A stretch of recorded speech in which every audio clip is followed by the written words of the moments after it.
Good morning, students. Today we are going to discuss the detailed discussion we are going to carry out of the poem Rain on the Roof by Coates Kinney. In the previous session, we have already discussed this poem. Now we shall proceed with the discussion part with a more focused, more centered discussion on extract-based questions and a few value-based questions and short answer type questions. So before we proceed, let us have a brief review of the poem. The poem, as the title suggests, Rain on the Roof. It's a poem about rain. The poet has gave a description of the raindrops falling on the roof of his house, his experiences associated with it, and the memories he recollects of his past. The memories of his mother, her loving and affectionate gaze upon the children. So let's move ahead with the discussion. So first we'll be having a few extract-based questions, as I just said. Here we have a few extracts with the questions based on them. First extract is, when the humid shadows hover over all starry spheres, and the melancholy darkness gently weeps in rainy tears.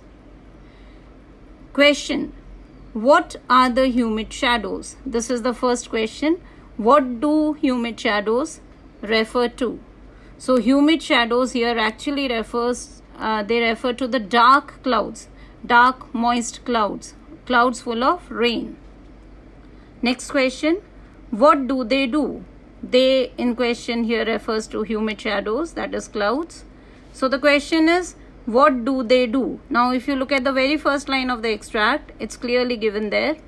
When the humid shadows hover over all starry spheres. That means the sky is covered with humid shadows. The dark clouds, the moist, the rain-bearing clouds, they overshadow the sky. They overshadow the night sky. Next question: why does the poet call darkness melancholy? Melancholy, as we discussed in the poem, it means sad. The poet in the poem calls darkness as melancholy. Why so?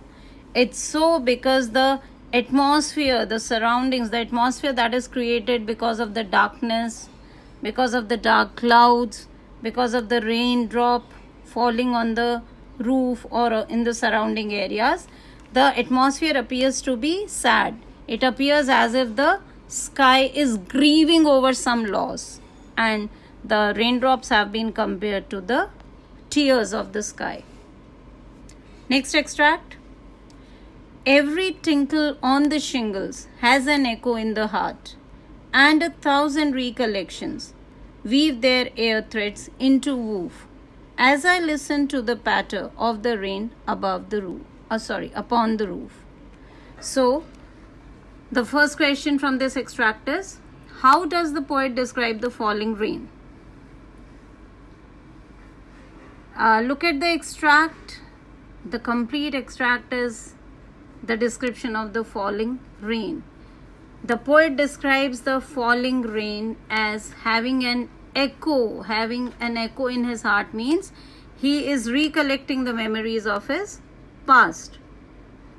And the memories, the dreams are appearing in the mind of the poet. Now the next question: what does the mind of the poet fancy? Fancy means dream about. So what does the mind of the poet fancy? The mind of the poet fancies over his past memories. He dreams of his mother, her loving and affectionate gaze. Next question: trace a word from the extract that means memories. So you have to pick up a word from these 5 lines, which means same as memories. Can you guess? Can you pick it out? Yes, very good. It's the last word in the third line, recollections. Recollections mean same as memories. So moving ahead, The next extract. Now in memory come my mother, as she used in years agone, to regard the darling dreamers ere she left them till the dawn. Oh, I feel her fond look on me, as I list to this refrain, which is played upon the shingles by the patter of the rain. So, here in these lines, the poet talks about his mother, the memories associated with his mother who is no longer with him. First question here is, what is the memory that comes to the poet? Which memory has been specified in these lines? Now look at the first 3 lines here. First 4 lines maybe. She used in years agone. Years agone, as we discussed, it means past years. Years which have passed already. As she used in years agone to regard the darling dreamers. Darling dreamers here refer to children, to the poet and his siblings. Ere she left them till the dawn. Ere here means same as before. We have discussed this while discussing the poem. It's an archaic word used here. It means same as before. Dawn is early morning. Oh, I feel her fond look on me. So in these 3 lines, line 2 to line 4, the poet is describing his recollections, his memories, the memories of his mother, his late mother, the memories when they were children, and how she used to put them to sleep before leaving them, how she used to look at the children fondly. Fondly means with love and affection. These are the memories that comes to the poet. Now the next question. Who are the darling dreamers he refers to? As we discussed, the darling dreamers refer to the children, the poet and his siblings. Next question. Trace a word from the extract that means rectangular wooden tiles. Now, if you have listened properly, if you have participated actively while we discuss the poem, you can easily pick out this word, rectangular wooden tiles. Yes, the rectangular wooden tiles means shingles. The word in the last line, the shingles. Shingles means same as rectangular wooden tiles. Now we are over with the extract based questions. Let's now discuss with a few short answer type questions from the poem, which are important and which we must be prepared with. Now remember one thing, these questions as we discuss now, you have to be very careful, listen to them very attentively, and these questions you have to do in the classwork section of your notebooks. Remember, classwork section of your notebooks. The very first question is, what shows that the poet loved his mother? What is there in the poem? What mention is there that shows the poet loved his mother? The memory that he has when he hears the raindrops falling on the roof of his house. The memory that he has, the recollections that come back to his mind are those of his mother. And this very clearly shows that he loved his mother dearly, because her mother is the first memory that comes to his mind, that flashes to his mind. Her mother's thought is the very first thought that comes to his mind. Okay, now the next question. Question number 2 is, what finds an echo in the poet's heart and what starts weaving in his mind? What finds an echo in the poet's heart? Echo, as we discussed, finding an echo means having a memory of, having a recollection of something. So what finds an echo in the poet's heart? The memories of his past find an echo in the poet's heart. The raindrops, the sound, the poet says the sound of the rainfall, the sound of the raindrops falling on the roof, have an echo, finds an echo in the poet's heart. And here he refers to the recollections of his childhood that the poet has. Second part of the question is, What starts weaving in his mind? What starts weaving in his mind? So if you look at the extract where we talked about weaving, there's a line which says, a phrase, 1,000 recollections weave their air threads into woof. So what is weaving in his mind? 1,000 recollections, 1,000 memories that relate to his past start weaving in his mind. Memories of the past, they start coming back in his mind. Now next question. What is the single major memory that comes to the poet's mind? Single major memory we are talking of. Just now we discussed that the poet has 1,000 recollections in his mind. He had different memories of his past. But there is one single major memory that has been talked about, that the poet has focused on. What is that single major memory? So the answer is, yes, you are right. The answer is, it is the memory of his mother. That is the major memory that comes to his mind. He specifically talks about the memories of his mother. Second part of the same question. Who are the darling dreamers he refers to? We have just now discussed it.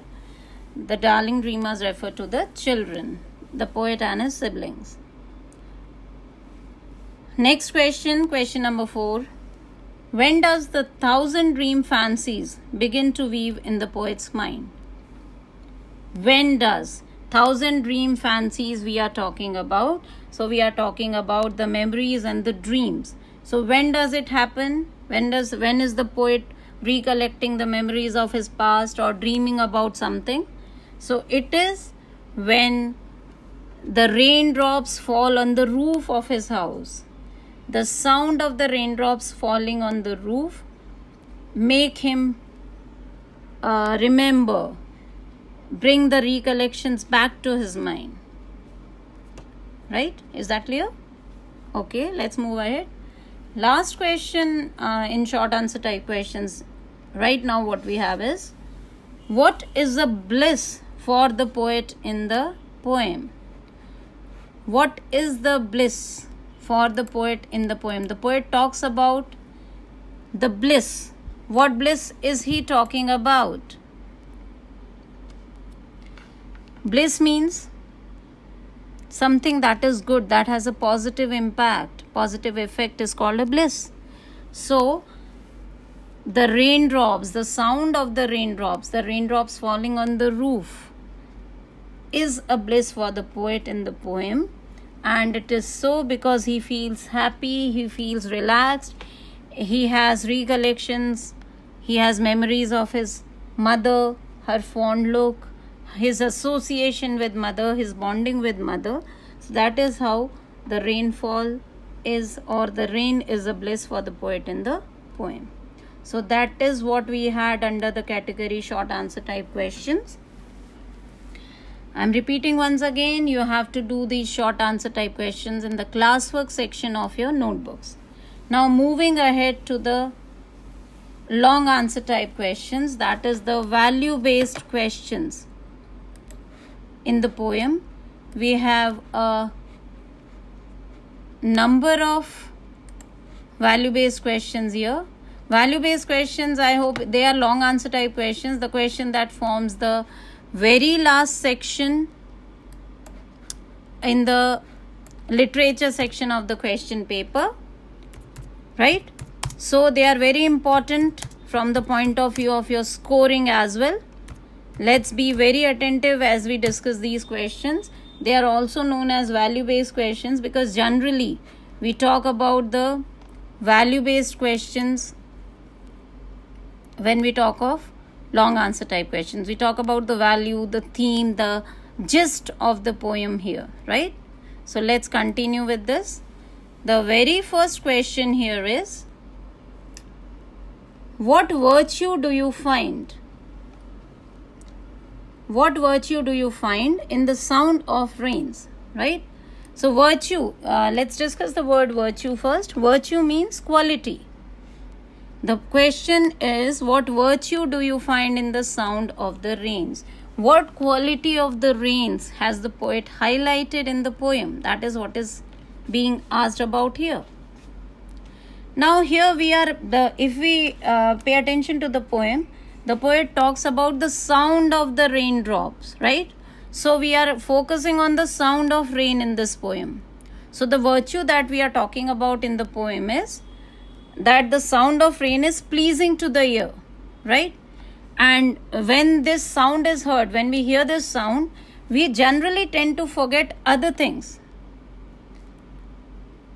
Specifically, if we look at the poet's point of view, the poet is suggesting that we tend to find ourselves in the world of dreams, in the world of fancies, right? And raindrops are something that make us remember the sweet memories of the past. When we remember the sweet memories of the past, generally we feel happy, peaceful, contented, right? So the rainfall, the sound of rain is pleasing to ear. It brings back the sweet memories of the past. It makes us feel relaxed and peaceful. The memories which we talk about here are the memories which are unforgettable moments of our life. Remember this. So rain is something that brings back the memories of unforgettable, beautiful moments of life. What the poet is actually hinting here is that we must take lesson from the rain and create peace in the mind. Create peace in the mind of our own and of people by our behavior. Our behavior should be such that brings that brings peace to the mind of people that surround us, that make them feel relaxed, that make them feel at ease. So that was the virtue related to creating peace is the one that has been highlighted in the poem through the sound of rains. The virtue we are talking about, the sound of rains, is the virtue of creating peace in the surroundings. Now the next question is, how can the sweet memories of life help us? See, sweet memories are always soothing and comforting to our souls. Anyone who is able to recall sweet memories of the past feels relaxed, comforted, right? At peace. Now when we remember the sweet memories of past, we tend to forget pain, we tend to forget the sadness, the sorrow, misery of life. If we compare these sweet moments of life, sweet memories of life, there's nothing in comparison to that actually. If we try to weigh it against the riches, the material things in life, they stand nowhere in front of these sweet memories. They make us feel pleased, right? Even in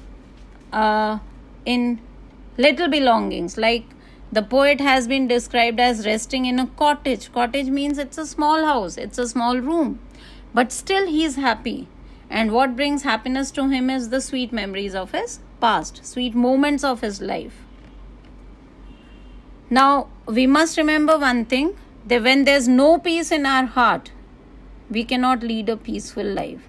So, for the purpose of leading a peaceful life, we should be comforted, we should be relaxed, we should have peace in our heart. Only then can we lead a peaceful life. Now, sweet memories are something that refreshes our brain, that makes us feel happy, that brings a smile to our face. They fill us with new energy. Thus, the sweet moments of life, they are the treasure of our life. They are the source of energy. They are the reservoirs of energy for us. Right? So, I hope you can answer this question as well. Now, we have one more question in this long answer type question. Dreams hold importance in the poet's life. Now, this question is focused on the poet in the context of the poem itself. Question is, dreams hold importance in the poet's life. Is it true? Explain. We have to justify this statement, dreams hold importance in poet's life. Yes, the entire poem is about the dreams that the poet is having or the recollections that he's having. So obviously they hold importance in his life. The poem talks about the poet's mood on a rainy night, right? So he dreams about his mother. He's having sweet recollections of his past when he was a child. His bonding with his mother, the way she used to tuck him in bed, right? And this dream reminds him of his childhood days. He remembers that his mother used to tell stories to send them to bed, to send them to sleep full of dreams. The poet compares the sound, the music that is created when the raindrops fall on the roof of his house. He compares that music to the affectionate look of his mother, with which she used to look at him when he was a small child. Thus, dreams make the poet realize the importance of past. The dreams bring back the memories of his past and the things that he now misses. That is how dreams hold an important place in the poet's life. I hope these questions are clear. The last section of this discussion, that is the long answer type question, value based questions, what we mean. These have to be written in the homework section of your notebooks. Children, remember, you must keep your work updated because we'll be having tests. We'll be having monthly tests, then we'll be having exams as well. And these notes are going to help you a lot, right? So, be regular in your studies, stay home, stay safe. Thank you.